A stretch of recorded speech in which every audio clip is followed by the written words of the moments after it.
Hello friends, அஸ்ஸலாமு அலைக்கும். இன்றைக்கி என்ன பார்க்க போகிறோம் அப்படின்னா கோதுமை தோசை தான். இன்றைக்கி மாவு முடிஞ்சிச்சு, ஈவினிங் போல் தான் அரைக்கணும். அதனால் இன்றைக்கி கோதுமை தோசை ஊற்றியாச்சு. நெக்ஸ்ட்டு கொஞ்சம் மல்லி சட்னி அரைச்சேன். அடுத்தது கொஞ்சம் சாம்பார், நேற்று வச்ச முள்ளங்கி சாம்பார் கொஞ்சம் ஊற்றியாச்சு. அடுத்தது மத்தியான சாப்பாட்டுக்கு கொஞ்சம் நெய் சோறு ஆகினேன்.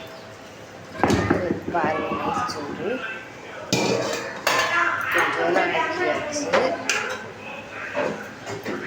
இது மத்தியான சாப்பாடு. மத்தியானத்துக்கு ஏதாச்சும் வெஞ்சனம் வைக்கணும். இது மத்தியான சாப்பாடு ரெடி ஆகிடுச்சு, நெய்ச்சோறு. ஓகே ஃப்ரெண்ட்ஸ், இந்த வீடியோ பிடிச்சிச்சுன்னா லைக் பண்ணுங்கள், கமெண்ட் பண்ணுங்கள், மறக்காமல் வீடியோவுக்கு ஆதரவு கொடுங்க. அஸ்ஸலாமு அலைக்கும் ரஹ்மத்துல்லாஹி பரகாத்துஹு.